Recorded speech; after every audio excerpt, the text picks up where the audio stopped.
যখন ইমাম হুসাইন রাদিয়াল্লাহু তাআলা আনহুর তাঁবুর ভিতরে তার স্ত্রী কন্যা এবং বাচ্চারা 3 দিন ধরে পানির জন্য পিপাসিত থেকে ছটফট করছিল, তখন ইমাম হুসাইন রাদিয়াল্লাহু তাআলা আনহুর সৎ ভাই আব্বাস আলম বরদার রাদিয়াল্লাহু তাআলা আনহু তা দেখে আর সহ্য করতে পারছিলেন না। এদিকে ইয়াজিদ বাহিনী কারবালার ময়দানে ফুরাত নদীর পানির মুখ বন্ধ করে রেখেছিল। তারা সেখানে অনেক সৈন্য মোতায়েন করে রেখেছিল, যাতে করে ইমাম হুসাইনের কাফেলা এক ফোঁটাও পানি না পায়। তারা পানি খাওয়া বন্ধ করে দিয়ে ইমাম হুসাইন এবং তার সঙ্গী সাথীদেরকে দুর্বল করে রাখতে চেয়েছিল, যাতে ইয়াজিদ বাহিনী সহজে যুদ্ধে জয়লাভ করতে পারে। তো আব্বাস রাদিয়াল্লাহু তাআলা আনহু সিদ্ধান্ত নিলেন যে তিনি ইয়াজিদ বাহিনীর সাথে যুদ্ধ করে ফুরাত নদী থেকে পানি নিয়ে আসবেন। অতঃপর তিনি দ্রুত বেগে ঘোড়া ছুটিয়ে ফুরাত নদীতে পানি আনতে গেলেন, যাতে করে অন্তত বাচ্চারা পানি খেয়ে তাদের তৃষ্ণা নিবারণ করতে পারে। অতঃপর তিনি ফুরাত নদী থেকে পানি নিয়ে আসার পথে ইয়াজিদ বাহিনীর সঙ্গে যুদ্ধ করতে করতে মর্মান্তিকভাবে শহীদ হয়ে গেলেন। আব্বাস আলম বরদার রাদিয়াল্লাহু তাআলা আনহু শহীদ হয়ে যাওয়ার পর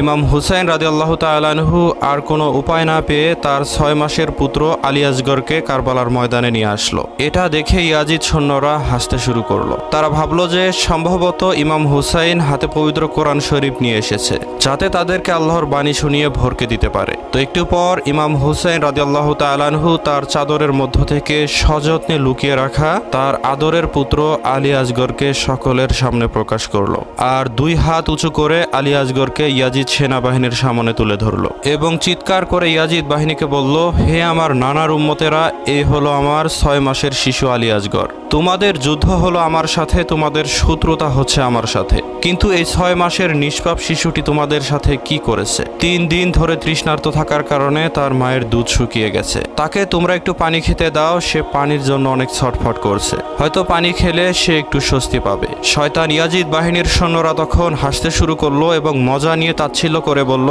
হে হুসাইন, যদি শিশুটি এতই তৃষ্ণার্ত হয় তাহলে তাকে আমাদের কাছে নিজে এসে পানি চাইতে বলো, তাহলে আমরা অবশ্যই তাকে পানি দেব। ইমাম হুসাইন রাদিয়াল্লাহু তাআলা আনহু বললেন, তোমরা আসলে মুসলিম হয়েও এত জালিম কি করে হলে? তোমরা তো ভালো করেই জানো 6 মাসের শিশু কথা বলতে পারে না, তোমরা তাকে পানি খেতে দিবে না, তাই এমনটা বলছো। তখন ইমাম হুসাইন রাদিয়াল্লাহু তাআলা আনহু তার 6 মাসের শিশু আলী আসগরের দিকে তাকিয়ে বললেন, হে আমার আদরের পুত্র আলী, তারা চাইছে তুমি যেন তাদের কাছে নিজে গিয়ে পানি চাও। হে আসগর, তুমি আজ কতই না অভাগা হয়ে গেছো যে তোমার বাবার নানার উম্মত তোমাকে পানি খেতে দিচ্ছে না। তখন আলী আসগর তার ঠোঁট নাড়তে শুরু করলো এবং সে ইয়াজিদ বাহিনীর চোখের দিকে তাকিয়ে যেন কিছু একটা বলতে চাচ্ছিল। তিনি যেন বলছিলেন যে, হে রাসূলের জাহিল উম্মতেরা, আমি 3 দিন ধরে তৃষ্ণার্ত, আমাকে একটু পানি পান করতে দাও। তারিখের কিতাবে উল্লেখ রয়েছে আলী আসগর পানির জন্য এতটাই ছটফট করছিলেন যে যেমনটা মাছ পানি ছাড়া ছটফট করে ওঠে। আর ইমাম হুসাইন রাদিয়াল্লাহু তাআলা আনহুর কণ্ঠ এতটাই নরম এবং কোমল ছিল যে ইমাম হুসাইনের কথা শুনে ইয়াজিদ বাহিনীর হৃদয় নরম হতে শুরু করেছিল। ইমাম হুসাইন রাদিয়াল্লাহু তাআলা আনহু তখন তার নানা রাসূলুল্লাহ সাল্লাল্লাহু আলাইহি সাল্লামের কথা স্মরণ করিয়ে দিতে লাগলেন। তখনই ইয়াজিদ সেনাপতি শয়তান ওমর বিন সাদ হুরমালা নামের এক সৈন্যকে বলল, হে হুরমালা, ইমাম হুসাইন এভাবে বলতে থাকলে এখনই ইয়াজিদ বাহিনীর মধ্যে বিদ্রোহ শুরু হয়ে যাবে। তারা ইমাম হুসাইনের হৃদয় বিদারক মন গলানো কথা শুনে তার পক্ষ নিতে শুরু করে দিবে। তখন বাহিনীর মধ্যে বিশাল একটা হট্টগোল লেগে যাবে, বিদ্রোহ শুরু হয়ে যাবে। খুব দ্রুত এর একটা ফয়সালা করতে হবে। তুমি এক কাজ করো, দ্রুত নিশানা ঠিক করো আর ওই ছোট বাচ্চাটিকে হত্যা করে ফেলো, তাহলে সকল সমস্যায় মিটে যাবে। হুরমালা আলী আসগরের দিকে তীরের নিশানা ঠিক করলো, কিন্তু সে তীর মারতে পারছে না। তার হাত কাঁপছিল, তার নিশানা লক্ষ্যভ্রষ্ট হয়ে যাচ্ছিল। এরপর সে আবারও দ্বিতীয়বার চেষ্টা করলো, কিন্তু আবারও ব্যর্থ হলো। এরপর তৃতীয়বারের মতো হুরমালা তীর চালাতে ব্যর্থ হলো। তখন শয়তান ওমর বিন সাদ তাকে অপমান করে বললেন, ইয়াজিদ সেনাবাহিনীর মধ্যে তোমার মতো অকর্মা অপদার্থ সেনা আর কেউ নেই। তুমি সাধারণ এই শিশুটিকে হত্যা করতে পারছো না। দেখতে পাচ্ছ না শিশুটিকে ইমাম হুসাইন হাতে উঁচু করে ধরে আছে? তাকে তীর মারা তোমার জন্য তা আরো সহজ ব্যাপার। হুরমালা বললেন, যখনই আমি এই শিশুর দিকে তীর ছোড়ার জন্য নিশানা ঠিক করি, তখন হঠাৎ কে যেন ওই তাঁবুর দিক থেকে কালো বোরখা পরা এক মহিলা আমাকে ইশারা করে বলেন, হে অত্যাচারী জালিম, এ হলো বিশ্বনবী রাসূলুল্লাহ সাল্লাল্লাহু আলাইহি সাল্লামের পরিবারের শিশু। এটা শোনার সাথে সাথে আমার তীর লক্ষ্যভ্রষ্ট হয়ে যায়। আমার অন্তর কেঁপে ওঠে, আমার হাত কেঁপে ওঠে, তখন আমি আর তীর ছুড়তে পারি না। তখন শয়তান ওমর বিন সাদ বলল, তুমি তাঁবুর দিকে তাকিও না, তুমি সরাসরি ইমাম হুসাইনের হাতের দিকে নিশানা লাগাও। ইতিহাস সাক্ষী আছে যে তীর দিয়ে হুরমালা নিশানা ঠিক করেছিল সেই তীর দিয়ে আরবে বড় বড় পশুদেরকে শিকার করা হতো। তখন আরবে পশুদেরকে মারার জন্য ব্যবহৃত তীরগুলো সাধারণত 3টি মাথা ছিল, অর্থাৎ এগুলো 3 চোখা তীর ছিল।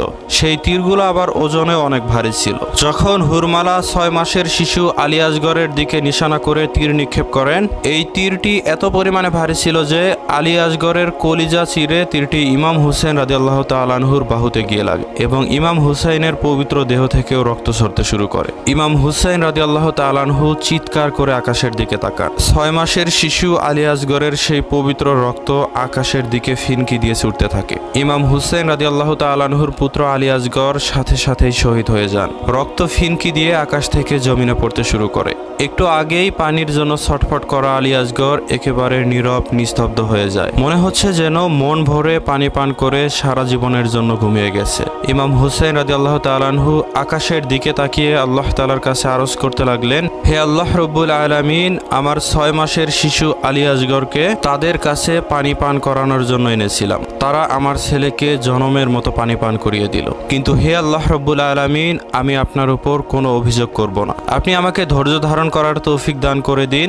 আপনি যা ফয়সালা করবেন তাতে আমি সন্তুষ্ট থাকবো ইনশাআল্লাহ। আরেকটি কথা যে, হে আল্লাহ রব্বুল আলামিন, কিয়ামতের সেই কঠিন হাসরের ময়দানে আমি এভাবে যেন আমার ছেলেকে 2 হাত দিয়ে ধরে আকাশের দিকে উঠিয়ে আপনার দরবারে হাজির হতে পারি, যাতে আপনি এর উপযুক্ত বিচার করতে পারেন। এরপর ইমাম হুসেন রাদিয়াল্লাহু তাআলা আনহু তার কলিজার টুকরো ছেলে আলী আসগরকে চাদরের মধ্যে সুন্দর করে পেঁচিয়ে বিবি রুবাবের কাছে নিয়ে গেলেন। বিবি রুবাব বললেন, আমার ছেলেকে মনে হয় আপনি পানি পান করিয়ে নিয়ে এসেছেন, সে তো আর কান্না করছে না। তখন ইমাম হুসেন রাদিয়াল্লাহু তাআলা আনহু বললেন, হে আমার আদরের বিবি রুবাব, তোমার ছেলেকে আমি সারা জীবনের জন্য পানি পান করিয়ে নিয়ে এসেছি, আর সে কখনো তোমার কাছে পানি খাওয়ার জন্য কান্না করবে না। এই বলে যখন ইমাম হুসেন রাদিয়াল্লাহু তাআলা আনহু আলীর বুক থেকে চাদরটি সরালেন, তখন বিবি রুবাব একটা চিৎকার দিয়ে উঠলেন আর কান্না করতে করতে বললেন, হায় আল্লাহ, মানুষ এত জালিম নিষ্ঠুর হতে পারে? তাদের মনে কি একটুও মায়া দয়া নেই? তাদের কি কোনো ছেলে মেয়ে নেই? তারা আহলে বাইতের সন্তানের উপর কিভাবে এরকম নির্মম অত্যাচার করতে পারে?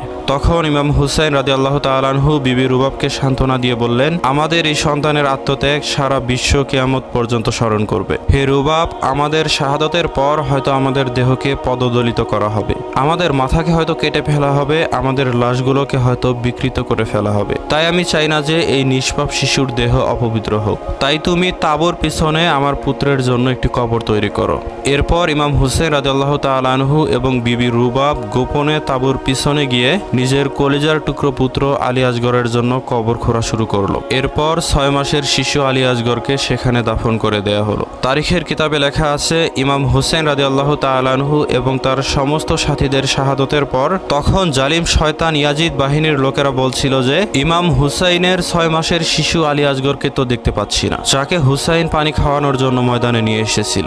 শয়তান ইয়াজিদ বাহিনী তখন কারবালার ময়দানে সেই ছোট বাচ্চার লাশ খোঁজা শুরু করে দিল। তারা আলী রাদিয়াল্লাহু তাআলা আনহুর পরিবারের প্রতি এতটাই বিদ্বেষ পোষণ করেছিল যে তারা হযরত আলী রাদিয়াল্লাহু তাআলা আনহুকে শহীদ করেছিল, তার পুত্র হাসান রাদিয়াল্লাহু তাআলা আনহুকে বিষ পান করিয়ে শহীদ করা হয়েছিল এবং হুসেন রাদিয়াল্লাহু তাআলা আনহুকে শহীদ করে তার মাথা পর্যন্ত কেটে ফেলা হয়েছিল। অথচ রাসূলুল্লাহ সাল্লাল্লাহু আলাইহি সাল্লামের সবচেয়ে প্রিয় ব্যক্তিত্ব ছিলেন আলী রাদিয়াল্লাহু তাআলা আনহু, হুসেন রাদিয়াল্লাহু তাআলা আনহু এবং তার ভাই হাসান রাদিয়াল্লাহু তাআলা আনহু। নবীজি সাল্লাল্লাহু আলাইহি সাল্লাম তার মেয়ে ফাতিমা রাদিয়াল্লাহু তাআলা আনহার এই পরিবারকে অনেক অনেক ভালোবাসতেন। তো যাই হোক, এরপর হুসেন রাদিয়াল্লাহু তাআলা আনহুর 6 মাসের শিশুকে পর্যন্ত তারা রেহাই দেয়নি। এমনও বলা হয়ে থাকে যে তারা কবর খুঁড়ে আলী আসগরের লাশ বের করে ফেলেছিল, এরপর লাশকে বিকৃত করেছিল এবং সেই লাশের উপর দিয়ে ঘোড়া দিয়ে পদদলিত করেছিল। সম্মানিত ভাই বোনেরা, কি মর্মান্তিক ছিল সেই ইতিহাস। শয়তান ইয়াজিদ এবং তার বাহিনীর উপর আল্লাহর লানত বর্ষিত হোক। সম্মানিত বন্ধুরা, আমরা এই পবিত্র মুহররম মাসে কারবালার সকল ঘটনাগুলোকে আপনাদের সামনে উপস্থাপন করতে চলেছি, তাই আমাদের চ্যানেলটিকে অবশ্যই সাবস্ক্রাইব করে অন্যান্য ভিডিওগুলো দেখে নেবেন।